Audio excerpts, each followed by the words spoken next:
We sit here with a lot of potentials. Potential sensations in the body, potential qualities in the mind.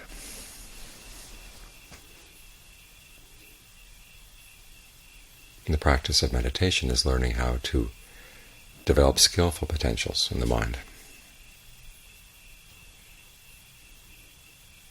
Learning how to take advantage of the useful potentials in the body and putting aside the ones that are not useful. And learning how to take advantage of the skillful potentials in the mind, learning how to feed them, give them strength, so that they basically take over. You could, if you wanted to, sit here and spend the whole hour thinking about all kinds of things. You could sit here in a lot of pain.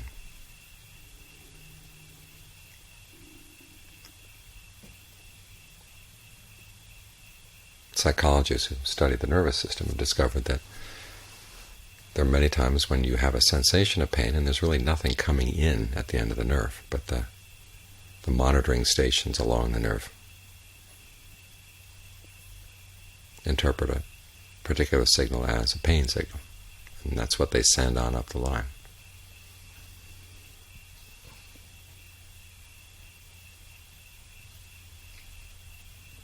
So you could sit here and focus on whatever potentials for pain there are, but you don't. You focus on the potentials for pleasure. Notice when the breath comes in, where it's feeling good, which part of the breath cycle feels nicest. Is it the middle of the breath, the beginning of the breath, the end of the breath?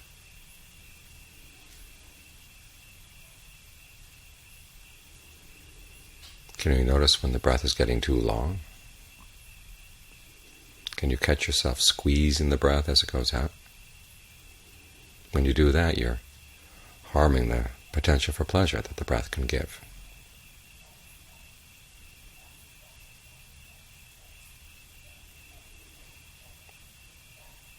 Someplace in the middle of the in-breath, there's a point of balance.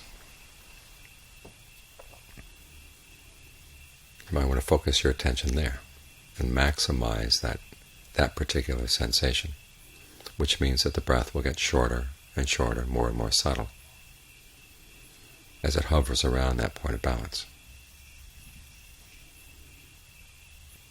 If that's too subtle to notice, simply be aware of when the breath is too long, when it's too short, too shallow, too deep.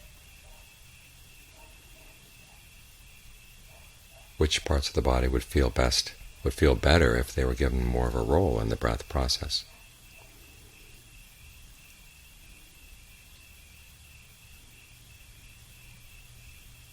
Try to figure out what way of breathing will help to develop the potentials of comfort, ease, refreshment, fullness in the body.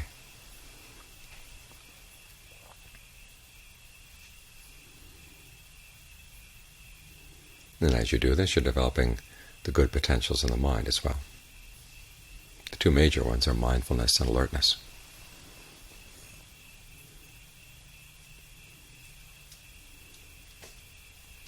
I read recently where someone was saying that mindfulness is an unfabricated phenomena.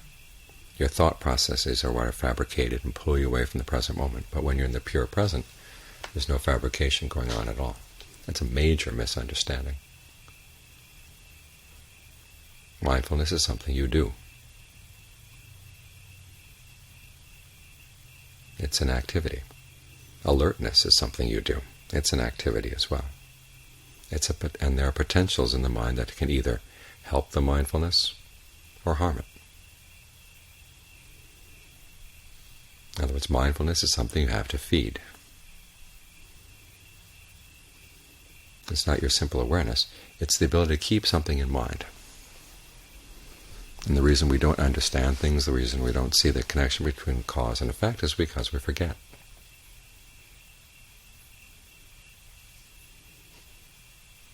The reason we can't stick with our resolves, say we decide we're going to stay here for a whole hour with the breath, and 5 minutes later you find yourself planning tomorrow's meal.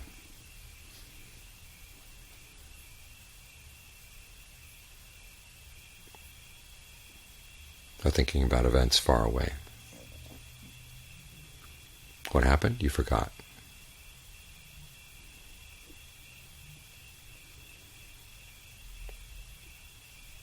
And why did you forget? Well, there was blanking out for a moment or two.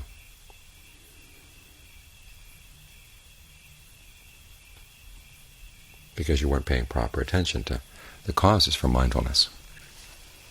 The Buddha says there are two qualities that help mindfulness along, that feed your mindfulness.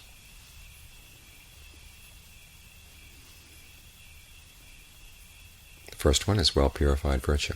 Virtue here means the intention not to harm. Not to do harm to yourself, not to do harm to other people.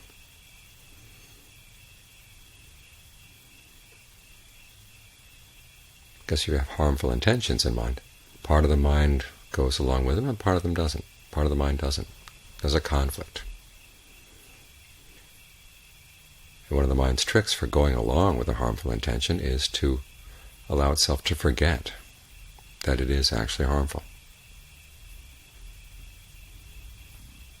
If this becomes a habit, it's hard to develop mindfulness because you're running up against these walls that the mind is very insistent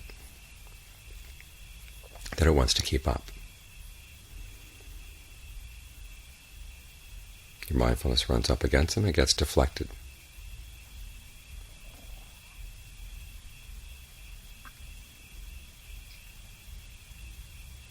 This is why sometimes in Thailand, before they meditate, they make a vow that I'm going to observe the 5 precepts, I want to stick with them. And I'm sincere in that resolution.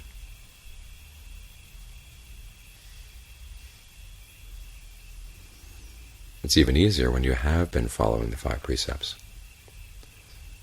You reflect on your actions, there's nothing you regret, you don't have to go into denial. And that way it's easier for mindfulness to be continuous.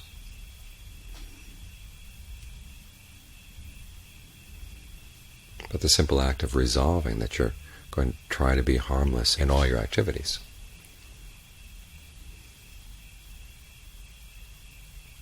that can begin to create the right conditions for mindfulness. Harmless in what you do, harmless in what you say, harmless in what you think.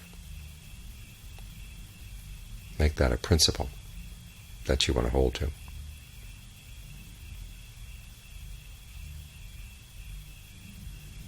The other quality that helps feed mindfulness is views made straight. Straight in the sense that they're in line with the truth.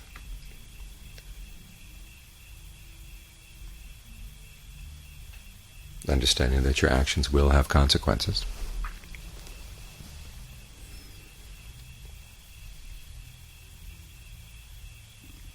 That skillful intentions will tend to lead to skillful results. Unskillful intentions will tend to lead to unfortunate results.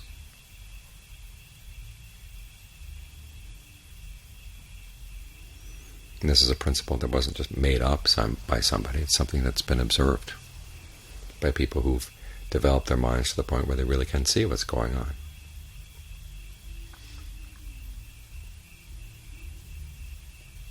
And on the basis of that, you realize generosity is a good thing. Gratitude is a good thing. Because people do have the choice to act skillfully or unskillfully. You have to be grateful for the times when they're skillful.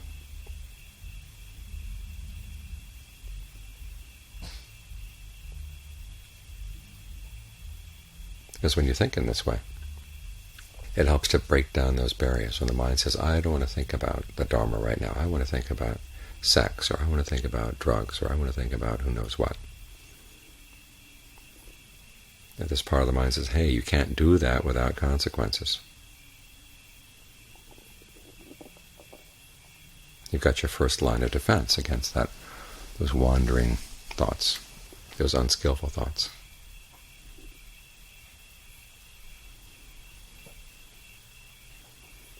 And there'll be part of the mind that says, well, I don't want to think about that because I've been acting unskillfully in the past. It just hurts too much to think about that. That's where the Buddha recommends, again, having the right attitude to your past actions. In other words, it's not inevitable that that you're going to have to suffer a lot from your past mistakes. As the Buddha said, if you can develop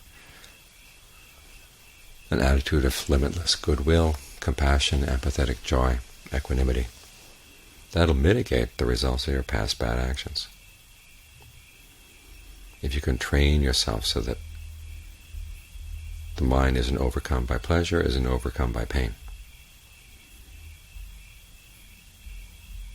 In other words, you don't let these feelings get in the way of your seeing what's actually going on.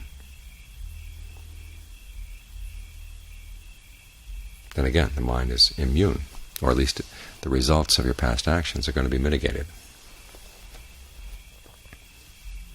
So the proper attitude to have towards your past bad actions is, one, realize that remorse is not going to undo them. Simply make the resolve. You're not going to repeat those actions again. And then you try to develop those attitudes of limitless goodwill, compassion, equanimity, empathetic joy.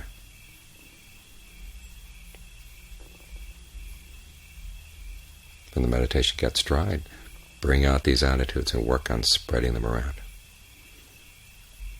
Realizing that other people's unhappiness is not going to help you in any way.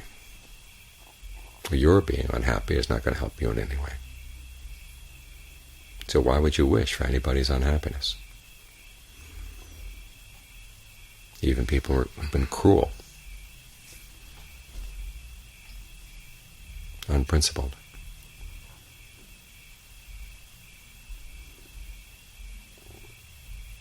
You realize that if they suffered, they'd probably get even more cruel, more unprincipled. So try to picture them learning to see through the error of their ways and change their ways. In other words, you wish for them to start creating the causes for happiness. You don't feel that you have to settle old scores first before you let them be happy, or you let them be wise.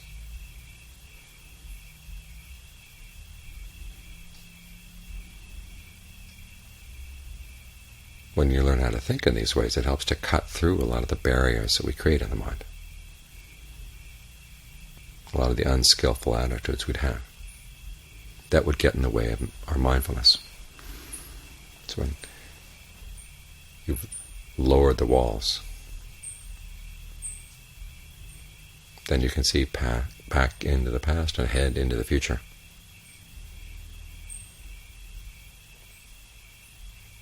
And you can start seeing the connections between actions and their results.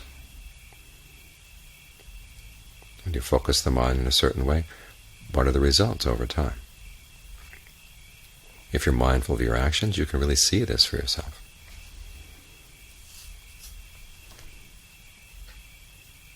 If you change the way you focus, if you change the way that you breathe, what effect does that have over time? Because sometimes the effects are immediate, sometimes they take a while to seep in. And only if you're really mindful can you see the long-term effects. Only if you're alert can you see the short-term effects. This is why mindfulness and alertness have to go together. I was reading a Dhamma talk by Upasaka Gi last night, in which he was saying that real insight, as soon as it sees, it lets go. It's not that you see and then the next moment you let go. She says you see and you let go in the seeing, right there and then. That kind of insight requires very quick alertness.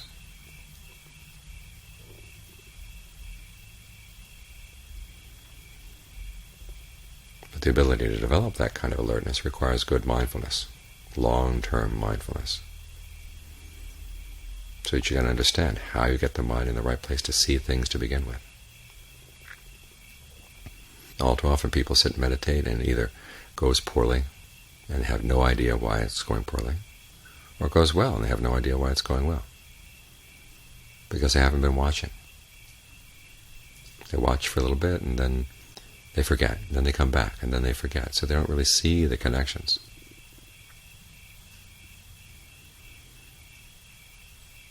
So mindfulness is what keeps the practice in mind, allows you to remember what you did so you can understand the connection between what you did and the results you're getting.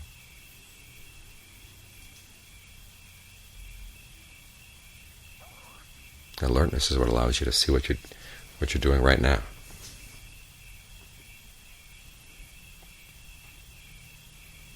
So when you develop these attitudes based on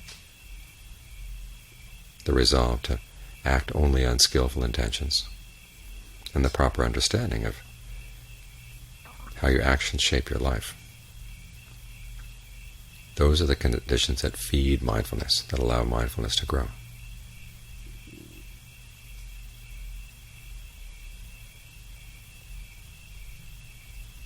So it's not the case that people can just walk in off the street, sit down, and develop mindfulness. It takes the ability to look at your life, and make some decisions about how you're going to live, and how you understand the best way of living.